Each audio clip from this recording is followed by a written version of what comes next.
Hey guys, it's Katie. Welcome back to my YouTube channel today. In today's video, I'm going to be showing you guys how I paint my wood beads for my wood bead garland displays. And I'm going to be also showing you guys 3 different ways that I create my wood bead garlands. Just some fun ideas to hopefully inspire you. Now I do want to say this is how I do it. I found this idea from Stacy at Wilshire Collections. I will tag her Facebook page and you can go check her out because she makes tons of cute stuff too. I also want to say that in the past I have used RIT dye to dye my wood beads. I've used coffee, which didn't work out as well as I thought, and I've used hot tea, which was a little bit better. And you'll see some of those beads in today's video that I'm going to be using. And I have also done the barbecue skewers where I've put one bead on a skewer at a time and individually painted those. Now I've only done that when I only needed 2 or 3 beads for a certain thing. But if I'm doing large batches of beads, this is the way that I prefer to do it. And again, that's just the way I do it. It may not be the best way for you. You may find an easier way for you. And I want you guys to know you need to do you. In this world of crafting, there's a lot of people who are telling other people this is the only way to do it, and I am not that person. I'm going to be telling you guys that, hey, guess what? This is what I do, this is the method that I prefer, and it works for me. If it works for you, awesome. If it inspires you, great. If you find something better, let me know. I would love to know. So let's head to the craft table and get started on the wood bead painting. And then I'm going to show you guys the 3 individual projects that I'm making today. So the supplies that you're going to need is obviously your wood beads. And I will link up all the places that I purchase wood beads from. These beads right here are from Woodpecker, which I actually got via Amazon. I also like to have a paper bowl. I use acrylic paint. And you'll need a plastic spoon, a little bit of water, and then I prefer to use parchment sheets to let my beads dry. So I just put a little bit of paint, and you can see that that's not very much paint. I'm almost to the end of my bottle. And then I add in just a little bit of water. You don't need a lot, like that spoonful was plenty. Now I'm pulling out 12 beads just so you guys know, and there's still enough paint in there to probably even do a little bit more. Again, like I said, I use acrylic paint and that works perfectly. I don't know, I guess, how chalk paint would work with the water, but I wanted to say that the only time I usually have to put my beads back in and do it again is when I use white paint. You may need to do a second coat, but normally the darker colors, they come out very well. And you can see this is real time. That's how quick it was to paint all those little wood beads. So I let them dry, and then sometimes you might have to move them around if they're sitting in a pool of paint, just a FYI. And then for my first little wood bead garland, this is a normal wood bead garland that you might see everywhere. I cut my string to whatever length I prefer. Usually it ends up being about 30 inches, and I can get about 25 or so wood beads on there. I like to double up my twine just because you never know, if I don't want anything to break or anything like that. I did put a little charm on the end of this one. Finishing off the end of your garlands is another area where you can get crafty and creative and add some fun things. But when I do my wood charms, I like to put like a little tag or a fun little charm, and then add my wood beads. So I do have 2 different sizes of wood beads there, and then the salmon color I painted. The other ones I left natural. I will be showing you guys how I do the tassel here in just a minute.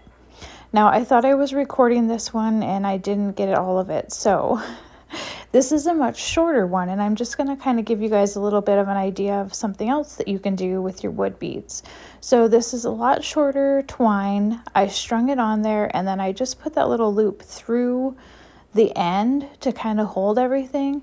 And now I'm just creating a really small and easy bow. Like, there's not anything fancy to this. But I do want to say that I like to tie my bows up with a pipe cleaner. And you can see I've kind of got that long loop there at the end. That is going to be my tails.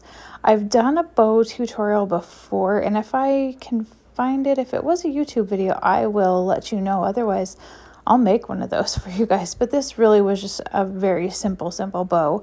And then I'm just going to use the twine and tie that on there. I ended up having to flip the bow upside down and tie it onto the back. And then to finish this off, I'm just going to add a fun little home tag that I cut on the Glowforge and just added a little bit of painting. I'm dovetailing the ends of my ribbon there. If you guys would like to see a better bow tutorial, make sure you give me a thumbs up or comment and let me know, and I will make sure to get one of those videos coming soon. So I'm just tying this little home charm on there, and then this could be used for all kinds of things. You could add that to a bottle of wine to give to a friend. I'm just using it for some fun decor on these cute jars that I have here in my house, and it just adds the buffalo check to my home.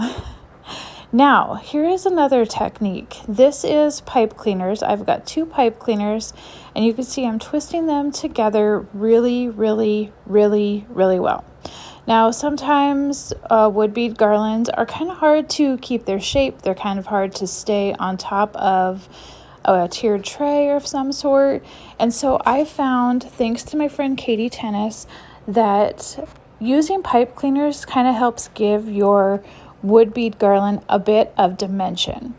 So I'm using the same wood beads. I've got a couple of bigger ones, and then I've got some wood beads that I dyed with my coffee. You're just going to have to be careful putting those wood beads over the 2 pieces, but you do want to make sure that those 2 pieces are attached really well, or your garland is going to fall apart. Now, a couple other tips that I want to tell you. If you're going to be doing a little tag, like I'm going to be adding a little cactus, not tag, charm to the end of this, I probably should have put that on first and then made sure it was secure, because you'll see right here that I kind of struggle and have to push my beads because I wanted to wrap that up really well and make sure that the beads went over top of it. So that's what I'm doing, and then I'm just pushing the beads back over top of it. Now I'm going to show you guys how I make my tassels. So you're just going to wrap your twine around your hands. That's what I do, as much as you want. I'm adding a little bit of ribbon to this, and then I'm going to attach it to the end of that pipe cleaner again. I made sure that I did this first so that I could get the pipe cleaner on there. And once I get that wrapped around, I am going to kind of shove it underneath that other wood ball. So now I'm going to get a longer piece of twine.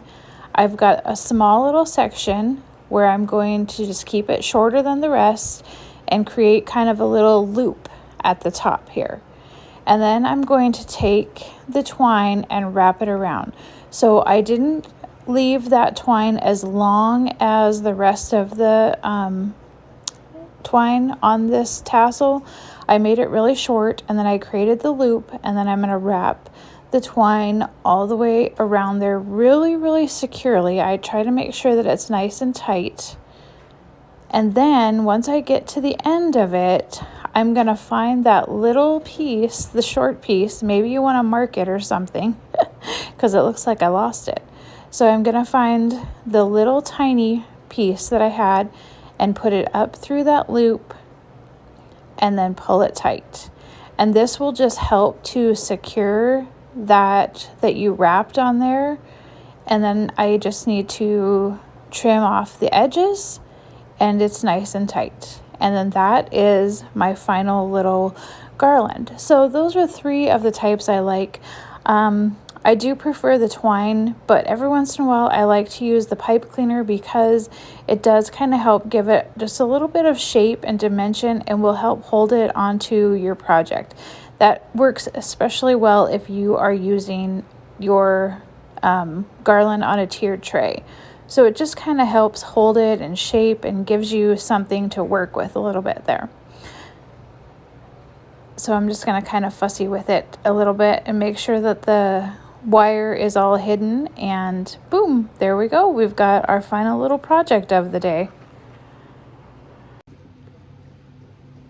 I hope you guys enjoyed those projects. I hope you were inspired by something. I appreciate you guys coming and watching my videos and joining me here in this little area of the internet. Make sure you check out the links down below to all of my social media. I am on Facebook regularly. I'm on Instagram regularly, especially in the stories, and I'm also on TikTok, mostly to annoy the kids, but I'm on there.